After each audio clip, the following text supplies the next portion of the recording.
this is the gospel according to me. In that, again, I'm going to offer an opinion that I can't validate in any other way other than my experience. But I've read a lot of Goshos, and I've read a lot of encouragement from President Ikeda. And I can't recollect any Gosho that have to do with being brokenhearted because somebody rejected you. Okay? Or losing, yeah. Yes. You know what I'm saying? There are no Gosho about boy-girl relationships beyond man-woman, man and wife, and generally at the end of life. You never hear Goshos about you're not getting along with your wife, quit arguing about this or that. Okay? Much of that comes from the reality that in 13th century Japan, there was a very hierarchical relationship between men and women. Okay? And a man would be completely disgraced to be all broken-hearted. But in this day and age, men do get depressed over relationships with women. Women get depressed over relationships with men.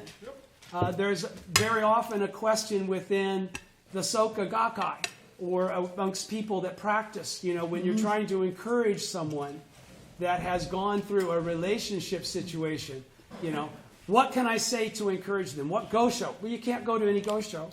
You can't even go to any President Ikeda because the Soka Gakkai, the reason there's no Gosho and there's no guidance on this is boy-girl shit is way too complicated and mired in the mess and the mix-up of the 9 worlds for there to be any consistency to be able to give some sort of direction because it's delusion on both sides. At whatever point in time there's that kind of a conflict between two human beings about those kinds of issues, it's mutual delusion.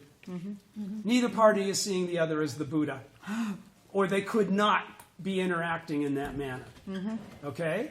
So, first of all, understand that that's the difficulty. When you're looking for that encouragement, it only exists in the experience and the lives of those people that are more senior in faith and that have gone through these kinds of things. Okay? Everybody knows I've been married around this table more than one time. Okay? We won't say for the camera how many, but it's been a few. It qualifies as a few. And so, the point that I would make is that, again, I've said this innumerable times when people have come to me about relationship issues. You can never be with the right person so long as you're with the wrong person. Okay? And so long as you hang on to the wrong person, no matter what, without regard to your own life, you will end up in an impasse because if you don't change, nothing will change. Now, there is a reality in life that everything is a reflection of us, right? Right. Okay, when we don't perceive relationship issues to be that and that it stops there. We'll never, ever, ever, ever be able to get through them. Okay, because it's only when we're able to take full responsibility for everything that's happening to us that we have any control over anything in the first place. Yes. All right? So as long as even if the other person lied, the other person cheated, the other person physically, did damage, whatever the circumstance, it doesn't matter how terrible the other part of the circumstance was, what you received was from your own eyes and not from theirs. If you asked them, they would almost never remember it as you're describing it in those circumstances or terms. Okay? It's mutual delusion. Everybody sees reality from the perspective of what's important to them and what's convenient to them and what they have the wisdom to actually perceive. Okay? So if you're dealing with somebody that's also a member, but they haven't developed faith to understand that it's a reflection of them, they blame you, that's nothing more than their delusion. That doesn't make you responsible for that misunderstanding. And certainly there's nothing for you to lament because as long as you're with somebody that doesn't have clarity, there will always be misunderstandings. Okay? The smartest thing I ever did was to quit chanting about my wife. Okay? And to start chanting for her to gain benefit and see the Gohanzen and to perceive faith the way I do. As long as I saw her, for as long a time as I saw this as an issue of her not understanding, okay, as long as I put it on her, I don't have any power over her life. The only life that I have power over is my own. So whenever I make the prayer of a relationship conflict about me, I'm on the right track to begin with. As long as I empower the other person, then I've taken away my own power, because I'm immediately seeing it from delusion, right? I've lost the power of my own life from the perspective to understand the truth of what I'm experiencing. So again, the key here that I wanted to get to is that we have to be very careful too about when we're very sad or the devil of the sixth heaven is really opposing us and our spirits are low. We should be very careful about ever thinking about wanting this life to end. That it's so difficult, or it's so terrible, or it's so you're so disillusioned, or so hurt that you could die, that you don't mind to die. Now, I've spoken to many people that have no clue what I'm talking about when I talk about suicidal thoughts, thinking about you want to die. I personally have been there, okay, on many occasions. And this Buddhism is what kept me from ever doing it, because it's a very big no. It took many years into my practice for me to perceive the truth of my life to the point that I realized, oh my God, what a slander I've been committing all this time. Every time I ever had that weak moment of feeling some sense of wanting to escape from this life, I was really committing a very serious slander. A very serious slander. Okay? The Daishonin says that a single day's life is worth more than the treasures of a major world system, right? So anytime we diminish the supreme nature of our life with our own thoughts, those are not only deluded thoughts, that is the devil of the sixth heaven. Okay? You definitely know the minute you start thinking about, I wanted to die, you're full of shit. Okay? If you start feeling, I want to escape this world, then you know you are filled with delusion. And you need to go change your life condition. And you need to understand you're the only one that can do that, and that is your cause. The person that you think made you feel that way actually had nothing to do with you feeling that way. The feelings that you're having are completely of your own mind and your own making. You're the one that's accepting yourself in a diminished state. Okay? You're the one that's not empowering yourself with your highest life potential. Okay? So you can't blame the other person. And when you go to the extreme of that circumstance, which you blame on another to have made you so disillusioned and in fundamental darkness that you think about diminishing the value of this thing that's worth more than all the treasures in a major world system, then the teaching tells you, I'm in left field. Okay? This isn't correct thinking. Never allow another person to have that kind of influence over your happiness, because if you do, you'll never be happy. Because you have no control over your own happiness. Yeah. Okay? You are completely dependent upon, and you're completely deluded. You do not understand the correct teaching, which might be the reason why this is occurring in your life, in that circumstance. Everybody has to have something that forces them to wake up.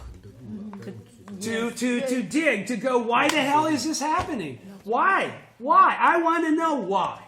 Okay? They ask someone who then speaks things that are not written. Okay? In some manner, you have to be responsible for changing the circumstance. It's not on anybody else. Okay? So, and if you do, you can have a rich, wonderful reward. It's always sitting there. Again, you got to find the right person. You can't find the right person if you're clinging to the wrong person.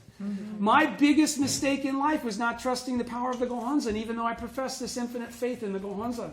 I didn't really believe the Gohonzon could give me what I wanted.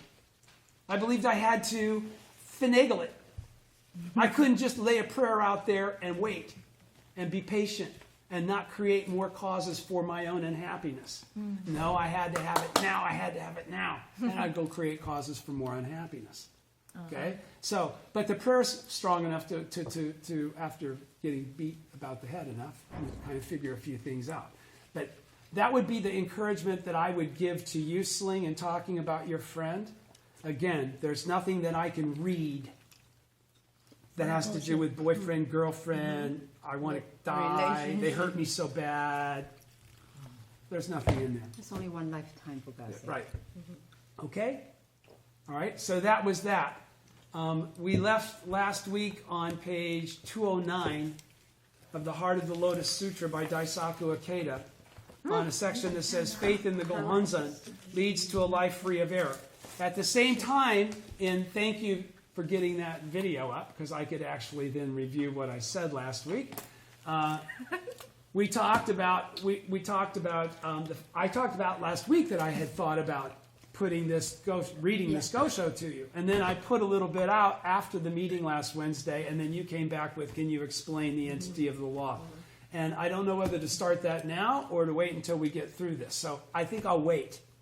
Okay? Because it's a more technical thing, and really this Gosho is written for all levels of perception. Not everything in there can everybody get, but at least some of it everybody can get. Okay? So let me go ahead and then continue on page 209 and talk about faith in the Gohonzon leads to a life free of error.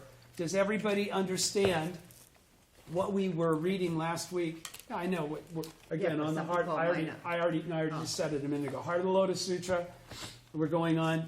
Everybody remember where we were, what we were talking about last week? What were we talking about this? We're in the section of why do I do this? In other words, Shakyamuni explaining why does he create these expedient means that he is now having to refute in the true teaching. All right? And this is now explained, these expedient means up to this point, and we're going on with President Ikeda's continuing text on page 209. Faith in the Gohonzon leads to a life free of error. Who knows, what does a life free of error mean? Carry on to your death and then continue. Exactly. It doesn't mean not making any mistakes. All right? In this passage, Shakyamuni directly applies the reality of the life of the Buddha enlightened since the remote past to the beings of the threefold world. And the comparison is entirely valid. There is, in fact, no difference between the true aspect of life of beings of the threefold world and that of the Buddha enlightened since the remote past.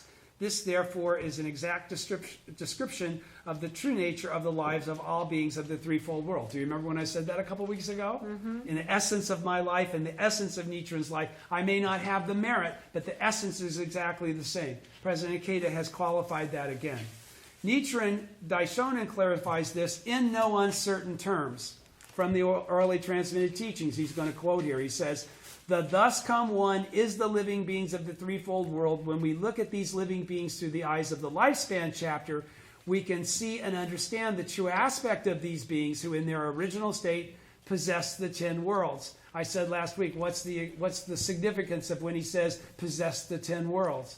It's always Buddhahood is present in those 10 worlds, okay?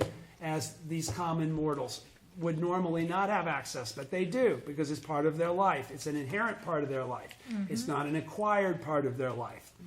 He says, "The thus come one and the living beings of the threefold world are each an entity of life inherently possessing the 10 worlds. Accordingly, the thus come one of the lifespan chapter represents none other than the living beings of the threefold world. Nichiren indicates that to view living beings in this way is to perceive them as exactly as they are in their original state." And in chapter 16, what does he say as in their original state are? They are. Right? You say it out loud. Buddhas. Right. You should understand that the ultimate meaning of this chapter is that ordinary mortals, just as they are in their original state of being, are Buddhas. Okay? Pardon me. The thus come one and living beings of threefold world are each an entity of life inherently possessing the 10 worlds. Accordingly, the thus come one of the lifespan chapter represents none other than the living beings of the threefold world. Nichiren indicates that to view the living beings in this way is to perceive them as exactly as they are in their original state. Needless to say, this original state of life is none other than Nam-myoho Renge-kyo, the state of life of the Daishonin, also is the equivalent and the same thing as the ninth consciousness, right? Yes. The Daishonin manifested this state of Kuon. The Daishonin manifested this state of life as the Gohonzon that is endowed with the 10 worlds. Everybody's with me, right? Mm-hmm. When we look at things in this way, we realize on a profound level that even our own birth and death are the birth and death of life in its original state. That is our greater life. Okay, that life that emerged from the ninth consciousness as a temporary gathering of the 5 components. Mm. Birth and death are simply alternating phases of this original state, because we go from ku into manifest, back into non-substantiality again, right? He goes, therefore, Nichiren says, Myo represents death and Ho, life. Myo-ho. And life and death are simply the 2 functions of Myoho Rengekyo. To put it another way, birth and death are part of the great rhythm of the mystic law, the very wellspring of the cause of cosmic life. Nichiren says that all phenomena in the universe exhibit the phases of birth and death and perform to the rhythm of the mystic law. To see the universe exactly this way is to perceive the true aspect of the threefold world. What's the true aspect of the threefold world? The truth of the middle way, which is to perceive all things as Nam-myoho Renge-kyo. Okay? Right? Yes. Okay, and he's saying that, and modern science has proven, right? Until modern science proved it, we didn't know that stars died. We didn't know that there was a rhythm to all things. We didn't know that there was an impermanence to all things. Okay, that's something that has only occurred scientifically, since this was actually written, perceived and written. Okay, so the perception is obviously very deep. Everybody with me? All right. So our lives in their original state exist eternally together with the life of the universe. They are inseparable. They are the same thing. Our life contains the entire universe. The entire universe is contained in our life. Right? They are without beginning or end. Kuon. When certain conditions are attained, we manifest birth. And in time we recede again into the universe, entering a state of rest. We go back into non-substantiality so that we can then gather again as a new temporary gathering in rebirth. Don't forget, we don't believe in reincarnation. Even though reincarnation is used as a word occasionally, actual Nichirenism does not believe in reincarnation, because reincarnation is a remanifestation of the same entity. Okay? A temporary gathering of the 5 components is exactly that. It's temporary. When it goes into ku, there will be adjustments based on the causes and conditions that went into the ledger of karma. Okay, of that living entity. It would be impossible for them to come out the next time as exactly the same thing. Okay? So they never come out the same next time as exactly the same thing. So we believe in rebirth. Okay? Of a constant manifestation, of a constant influence. Okay? We don't believe in a reincarnation, which would be to say, I've got a soul. I've got something that remains distinct and separate after death. That's not what occurs according to Nichiren's teaching. We merge back into non-substantiality. This is the complete osmosis into the universe. Everybody knows what osmosis is, right? A single particle, it disseminates into an equilibrium. Okay, right? This is the equivalent of that. We merge. Look at the words. And in time, we recede again into the universe. We don't go to a place and hang out as Tom, waiting to be reborn. No. Okay? No. Okay? That isn't how we sustain ourselves in non-substantiality. Although the 10 worlds exist in the state of non-substantiality. We already read that in that Go Show, right? That's why the fundamental life condition we had in life is the fundamental life condition we experience in ku. That's why how you behave is very important, because you don't want to experience the life condition of hell for the whole time you're in ku. That's not hell as in the hell of people going to a hell, but it is still a fundamental experience as it relates to what you go through transmigration. Again, if we're talking about birth and death in the realm of Buddhahood, we're not talking about that kind of transmigration. Yeah. Do you understand? You wouldn't be in hell if you had attained Buddhahood. All right? Your fundamental life condition is the 10th world. All right? That's what you experience in Ku. Is everybody with me? Does anybody have any questions based on what I've said so far? Does it make sense? Is it all in keeping with what you understood in the first place? Rebirth and reincarnation. This is very important. This is official. Yeah, we do not believe in reincarnation. The Dalai Lama believes in reincarnation. Yeah. Okay? Lamas But believe... now he say maybe he Define. reject I this. think we should define what is reincarnation according to their definition. Again, what I just said. Reincarnation is the maintenance of a personality or a personage. 对，你记得前 Like with the lamas. 那种 Okay, when we talk about Tibetan Buddhism, we talk about esoteric Buddhism. Or even the Daishonin as an expedient or in whatever manner he was qualified. He says, Tentai was medicine king. I just read that. He's a reincarnation. He used that word reincarnation as it was translated. Not too far back. I was either reading it out of the Gosho I read last week or somewhere I read you that. I know because it's in my recent memory. Yes, okay. But when they speak about themselves, the lamas, they say, I am the reincarnation. Right, of and we say we don't the- believe in blah, blah, reincarnation. blah. That would be like Daisaku Ikeda saying, I am Nichiren Daishonin. No, it's No, not you will re- never no. hear him say that. We don't believe in reincarnation. Okay? We believe in rebirth. The same influence can manifest and does Influence. infinitely. Okay? But it doesn't ever come out the same because the mechanism for determining karma is based on causes and actions. It's impossible to enter a manifest state and not make causes and actions. Those causes and actions will be reflected in your karma from that moment forward, either in the next moment or in a future moment. Any future moment stuff that goes beyond the realm of this lifetime goes into karma storage as a latent effect that has to go through the process of becoming manifest, right? The 10 factors. You following with me, right? So that's why, because of that latent and relation issue, the relation issue, okay, of the 10 factors. Also, once again, I can go like this. I can walk away. I can change the relation. The relation is not static either. Okay? It's what causes did I make in my lifetime? There's no guarantee I do everything right unless I do it right. It's not like some divine thing pushing me along. I'm a little puppet and I'll behave this way because somebody put a coin in the slot and this is the way I behave. No. We all have minds.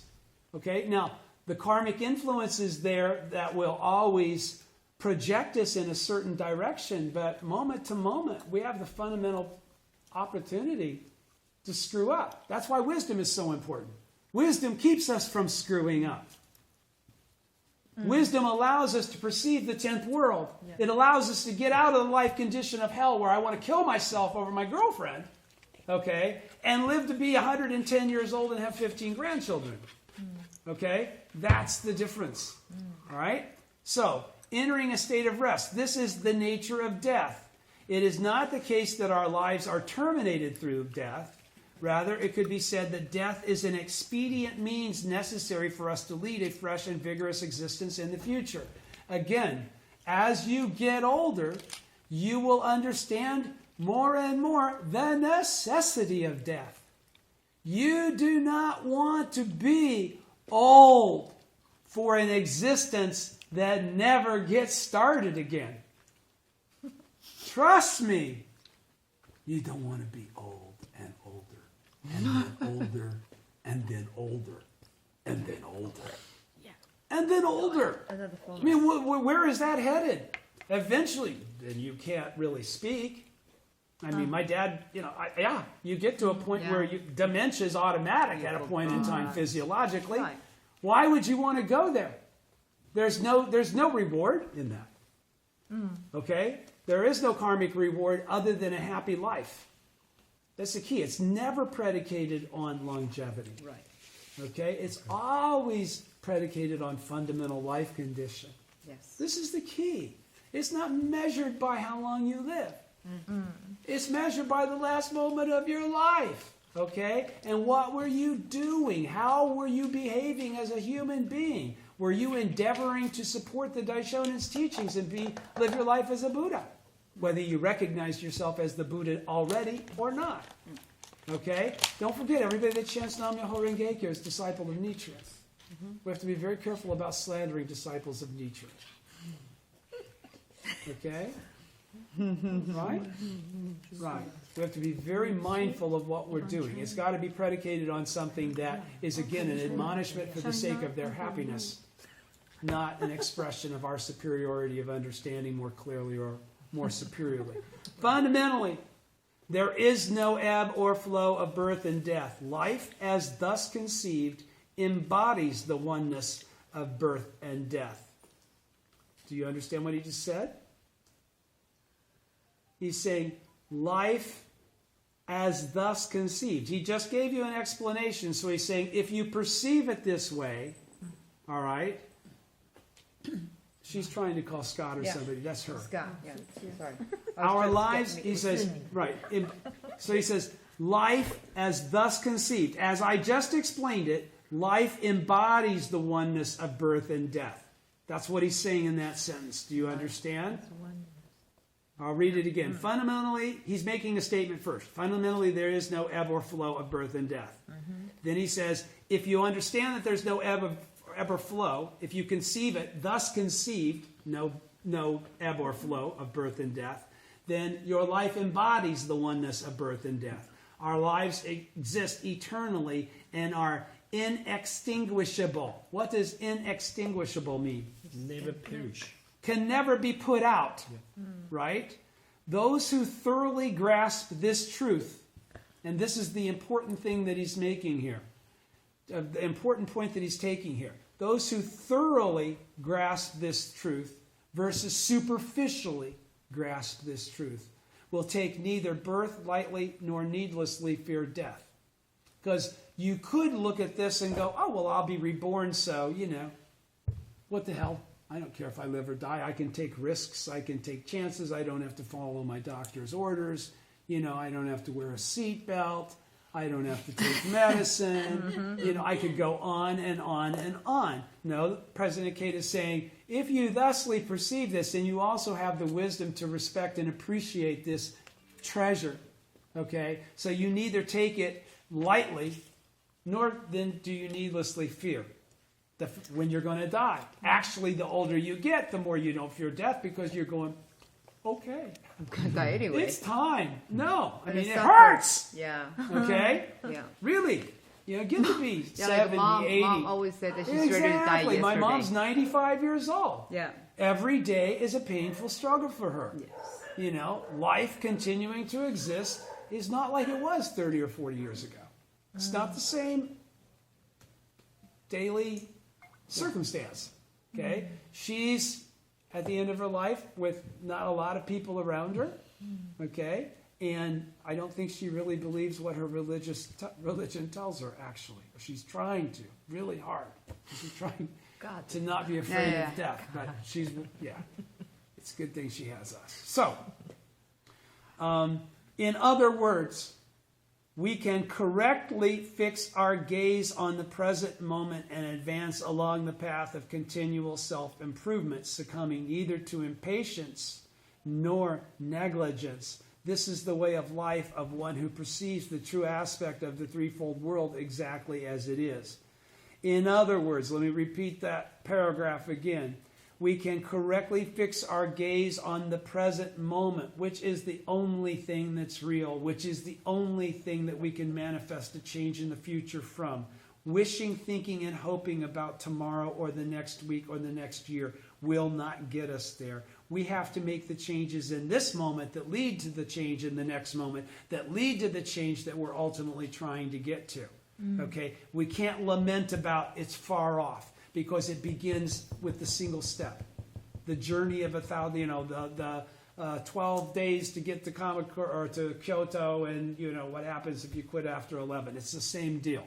You have to see this moment as the only thing that actually exists. You can't lament the past because you can't change it. You can't do anything about the future because it really doesn't exist yet. It's an illusion. Okay? He then says that this is the way of life of one who perceives the true aspect of the threefold world exactly as it is. This is the life of Buddha, because you don't diminish the treasure of your life into thinking it's no big deal because it's just going to be reproduced at some point in time after it ends. There's no ebb or flow. And at the same time doesn't worry about the end. You understand that this moment, you're already perceiving this moment. That's what's empowering you to be the Buddha. The 10th world doesn't exist in the future. No. The 10th world of the 10 worlds only exists in this moment. It exists nowhere in the past. It exists nowhere in the future. It only exists in the reality of this moment. That's the only place it exists. That's the only place, time, it can be called forth. Okay? You can't put an alarm, a little alarm thing in and say, 10th world come out next week, Tuesday, I got a test. No, right. It doesn't work that way. It's this moment, this moment, this moment, this moment, until you get worn out saying it. This moment. There are many great philosophers that have perceived this truth of life, but have not perceived it from the perception of the Daishonin and the 10th world of Buddhahood and actual Ichinen Sanzen. And so President Ikeda quite often quotes philosophers that are well known throughout the world who have all said credible things that have shown to be true through the ages, which is why they're still quoted and referred to, even though, how long ago did Emerson live? 150 years ago? 200 years ago? Something like that. Cool dude. Totally cool dude. He was a super hippie guy. Okay? Emerson and what was his, and Thoreau. Both of them. Super hippie guys. He says, and President Ikeda quotes him quite often, it is the depth, this is from Ralph Waldo Emerson, it is the depth at which we live and not at all the surface extension that imports. What's he mean? That is important. This is 200-year-old English. We pierced to the eternity, ... and, really, the least acceleration of thought and the least increase of power of thought make life to seem and to be of vast duration. Do you understand what he says? No. Okay.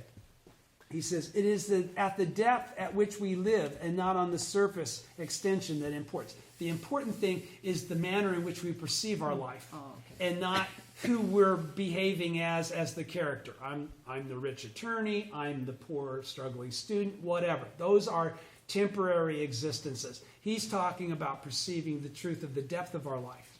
Okay? He's saying, Ralph Waldo Emerson is saying, that's what's important. What you are on the surface isn't important. It's what you are in the depth of your perception of your humanism. Okay? We pierce to the eternity. Okay? When he's saying, when we pierce to the eternity, he's saying that's to perceive the truth that is never changing. Right?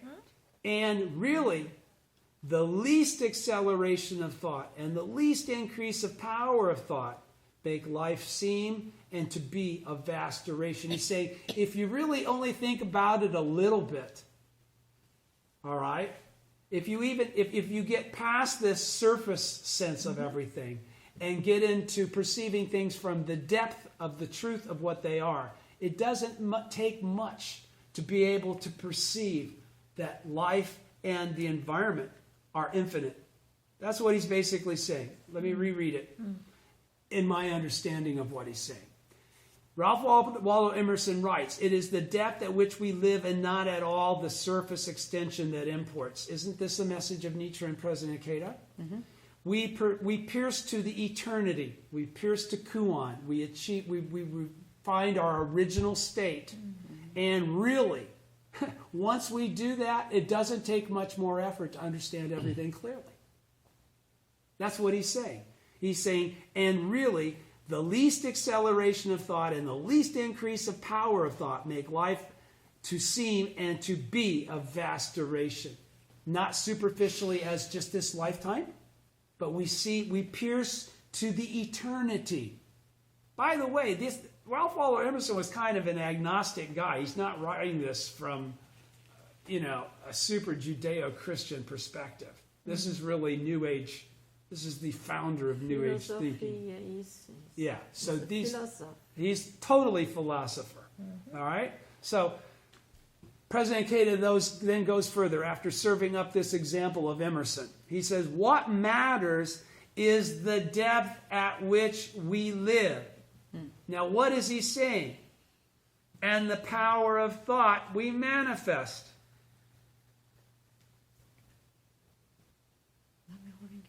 Yeah. What matters is the depth at which we live. What is the depth at which we live? As a Buddha. World 1, World 2, World 3, World 4, World 5. How deep can we go? Let's go to depth 10. Right. 10 is the deepest level. It's our Buddhahood. Okay? What matters is the depth at which we live. Not philosophize. How we conduct ourselves. Take action. Bodhicitta. And the power of thought we manifest. What is the power of thought we manifest if we're living at the deepest depth of life? The power of thought is, I am the Buddha. I have no limitations. I will fix this. Fearlessness. Yes. Mugiwashing, doubt-free faith. Yes. Perceiving our true identity. Not feeling limited. Not feeling shit on. Not feeling powerless. Not feeling buffeted. Sucking it up and spitting it out. This is what I do. I live in the 10th world. Right. Okay? You may not, but you can. Yes. Please come join me. Right. A person who leads such a truly profound life. Why? Because that is to be the Buddha. That's actual Ichinen Sanzen described right there. Yeah. Can make each day worth 10 days or even a month. In a year, he or she can create the value of 10 or even 100 years. This is the true measure of one's lifespan. It is not decided simply on the superficial basis of length of time. Consider President Toda's life. He only lived to be 58. My mentor only lived to be 57. Nichiren only lived to be 60. Or 62, I could be mistaken. But again, these are not people,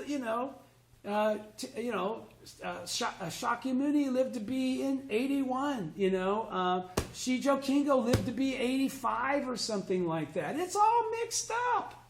It's not like the really good ones lived a really, really long time and the lesser ones lived a shorter amount of time. There's no correlation at all. Zero. So it means zero. It means nothing. If we put a value on it, we're distorting the truth. That's where that perception of fear and limitation and lifespan. I mean, it's delusion. All right? Right. This is the true measure of one's lifespan. It is not decided simply on the superficial basis of length of time, because I could live to be very old and live superficially. I mean, Hugh Hefner's getting to be pretty old. I think Hugh is like... 87, 88, something like that. Does everybody know who Hugh Hefner is? Playboy. He invented Playboy. Now, you couldn't talk about, if I want to talk about superficiality of life, okay, that's a very longevity, great wealth, great notoriety, very superficiality of life. Yeah. Okay? This is what President Ikeda is trying to express. It's not about all those surface things. That's what Ralph Waldo Emerson was talking about. Surface things. Okay? We don't view it from that perspective. Then President Ikeda goes into this. He says, I have lived my life and worked hard with this awareness that I have just shared with you in this last 4 paragraphs. Okay? He's saying, I am telling you my personal experience. And I am determined to continue to do so. Therefore, no matter what happens, I have no fear. I can overcome anything with composure, with the spirit of a Lion King. Okay? Now, he doesn't that's not immodesty on his part. That's the declarative of every Buddha. Every Buddha speaks from that in that manner. You won't see the Daishonin speak from anything other than watch. Okay? It's the same thing. It's the same thing. And it's the spirit we should all live by. No matter what we're thrown. No matter how confusing that might be. We just have to figure it out.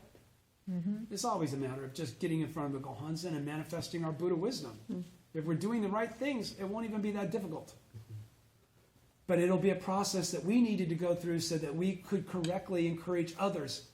You haven't gone quite through the process. But I'm not going to say that because I don't want you to feel diminished. But I can already perceive that. So how can I encourage you when you haven't gotten there yet so that you can continue like I got encouraged to continue so I could get there?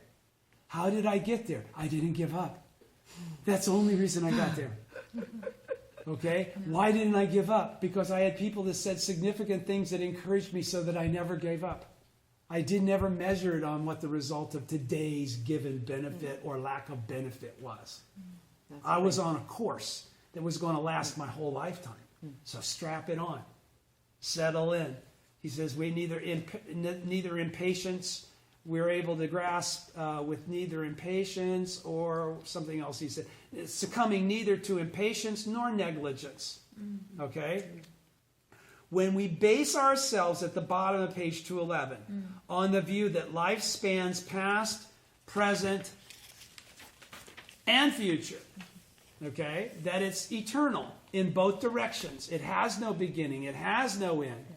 We can overcome the sufferings of birth and death. Why? Why did he just say that? When we base ourselves on the view of that life spans past, present, and future, we can overcome the sufferings of birth and death. Why? Because the life is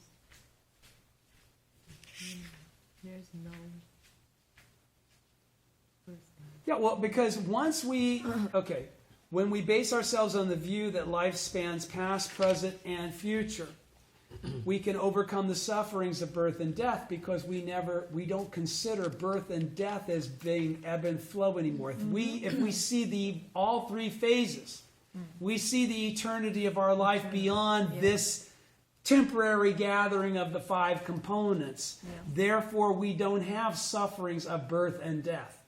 We have obstacles to overcome in our incarnation again as the Buddha, endowed from the infinite past with the truth, right?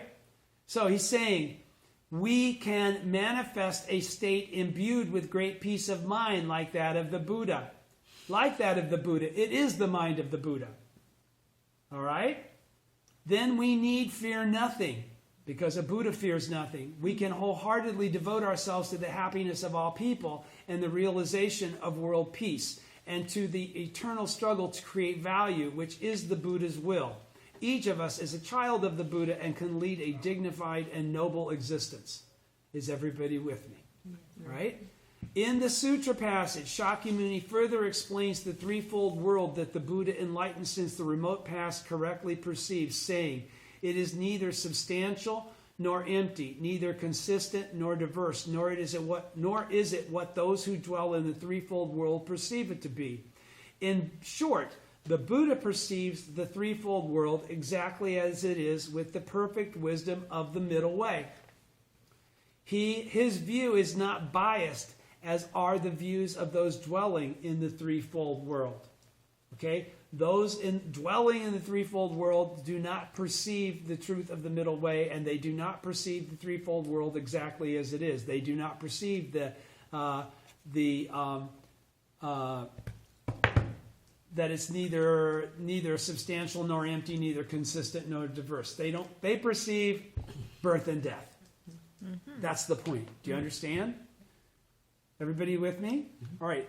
Interpreting this passage of its implicit meaning, that thus come one who perceives the true aspect of the threefold world exactly as it is Nichiren. Nichiren embodies the life of compassion and wisdom existing eternally since beginningless time, the life of Nam-myoho Renge-kyo contained in the depths of lifespan. Okay, does everybody understand that? Interpreting this passage in terms of its implicit meaning, that thus come one who perceives the true aspect of the threefold world exactly as it is. Where does that come from? That quote unquote, perceives the true aspect of the threefold world exactly as it is. That's the literal text translation of the Lotus Sutra. Shakyamuni speaking that. What President Ikeda is now again saying, the correct reading of that, now that we're in the latter day of the law, is that it's not talking about Shakyamuni. It's talking about Nichiren Daishonin. So he's saying, interpreting this passage in terms of its implicit meaning, or its understanding based on the truth of Nichiren's teachings, that thus come one who perceives the true aspect of the threefold world exactly as it is Nichiren, the original Buddha. Okay? Nichiren embodies the life of compassion and wisdom existing eternally since beginningless time. The life of Nam-myoho Renge-kyo contained in the depths of the lifespan. Why does he say that about Nichiren? Because it's significant. Who is Nichiren as the original Buddha? The original teacher. Right? The original teacher. The teacher of all other Buddhas. The teacher whose teacher was the law itself. Okay? Right? Okay. So, what is the significance of that relationship with the law? It's why this teacher is the only teacher that can manifest actually to introduce this law to the people in the latter day, his original disciples. Who? Why? What? What is the significance of that passage? Nichiren embodies the life of compassion and wisdom existing eternally since beginningless time, the life of Nam-myoho Renge-kyo contained in the depths of lifespan.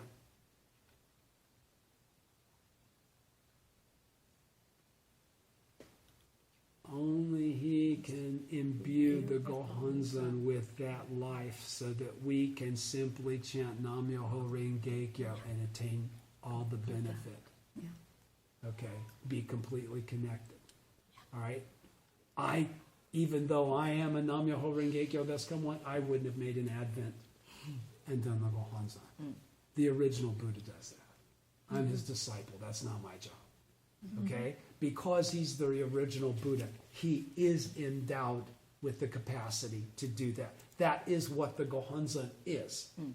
All right? Let me read it again.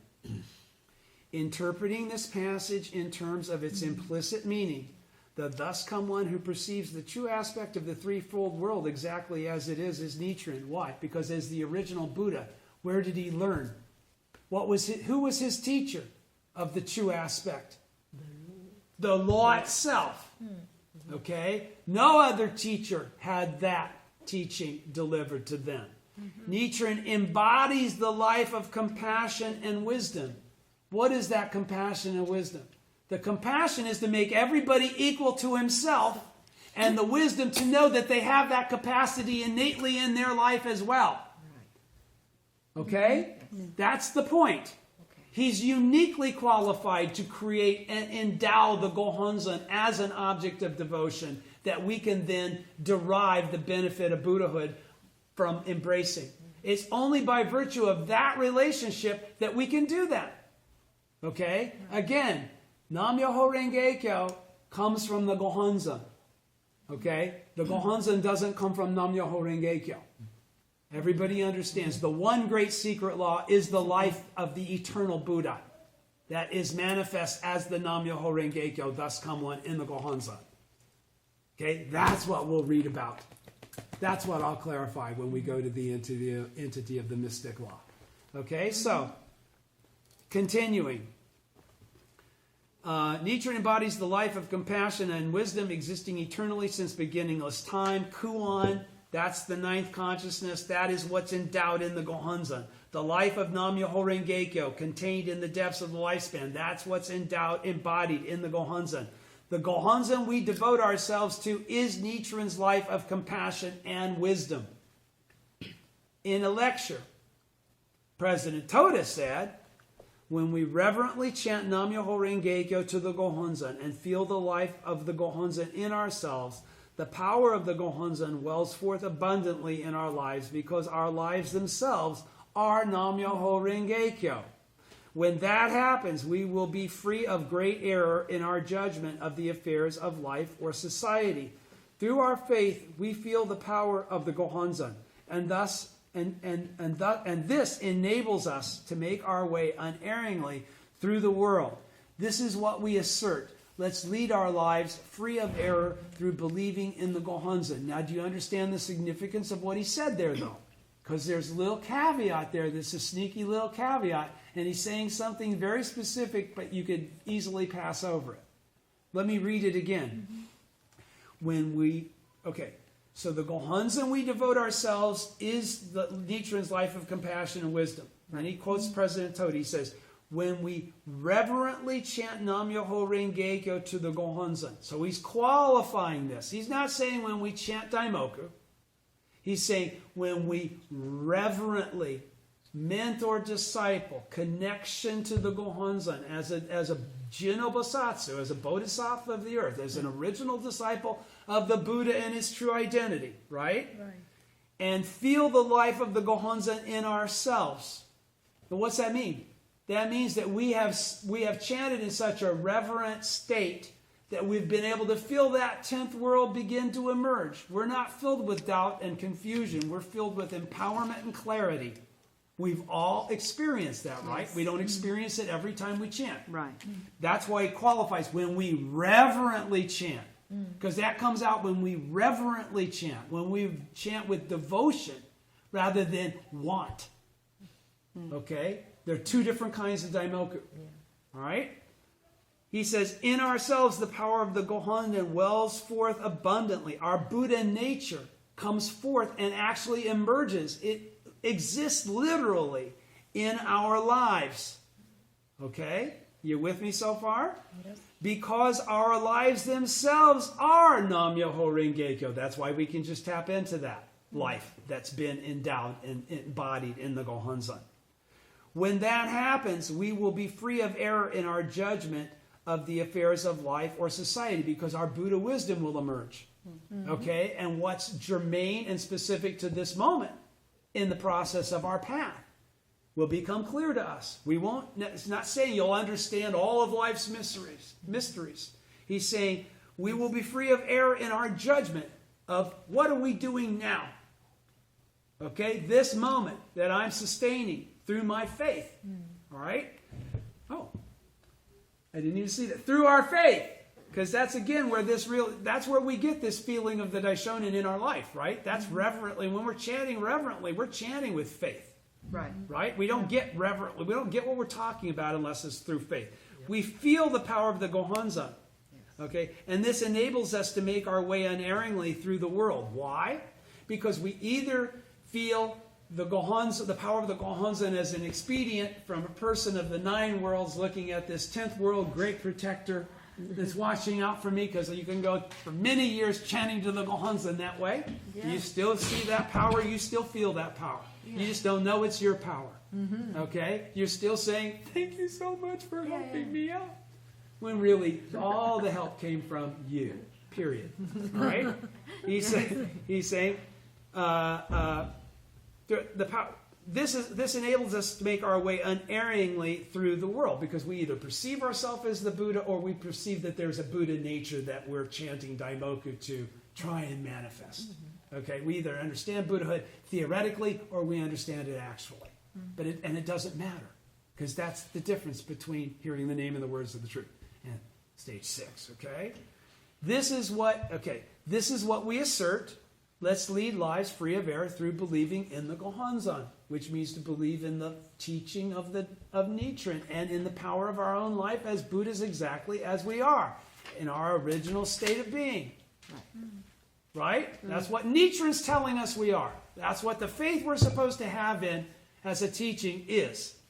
In the present age, surrounded by negative influences, nothing is more difficult than for us to lead lives free of error. At the same time, nothing is more important Through faith in the Gohonzan, we feel the Buddha's heart of compassion and the Buddha's wisdom to perceive things exactly as they are, and as a result, we can advance correctly through life. Now, do note, there's nothing here that I can read about passing an exam before that was qualified. Am I mistaken? No. Did Daisaku Ikeda talk about getting somebody else's approval before you were qualified to be able to have this truth emerge from your life and share it with other people, or to provide them solace or strength in that process? No. Okay. So if people are required to take exams and tests before they can be entrusted with being bodhisattvas of the earth, I think there's something lacking in that. Personally, I don't see where that teaching comes from. I haven't been on all the committee meetings, but it's difficult reading exactly what President Ikeda is leaving as a teaching, where that, how that got injected, who's qualifying that, who, based on what, is what I keep wanting to say. Based on what? You know, you can profess all kinds of opinions, but based on what? Where is it in any of the teachings? Well, it's convenience to manage people as Of course, an no. organization. That's why I brought it up. I'm Yeah. not trying to control people. I'm trying to free Right. people. That's what I'm saying. Okay? He's saying, I'll read that paragraph one more time, because he's calling out to all the bodhisattvas of the earth, listen to me, all of my disciples, this is your mentor speaking to you. I've told you how I've done my best to live my life. What did we just talk about in this last whole page? It's been, this is how I view things, this is how Toda taught me, this is how I view my life, this is how I'm telling you you should perceive yours. How can you perceive your life the same as I perceive mine if you're not going to be able to do the same thing that I do? Then I'm bullshitting you. I'm telling you your life and mine are the same, but they really aren't, because I'm qualified and you're not. That's wrong. That's why you won't find it anywhere, Right. because it is bullshit. Right. All right? That's why we don't need. I don't need anybody's permission to read President Ikeda's writings. Okay? In the present age, surrounded by negative influences, nothing is more difficult than for us to lead lives free of error. At the same time, nothing is more important. Through faith in the Gohonzan, we feel the Buddha's heart of compassion. Right. I certainly do. And the Buddha's wisdom to perceive things exactly as they are. You won't convince me that I don't. And as a result, we can advance correctly through life. And that's what we're trying to do. What time is it? 9:10. 9:10. All right, then we'll start next time from Wisdom Arises from Compassion, something we've said many times. All right, page 213. Thank you. Thank you. Thank you.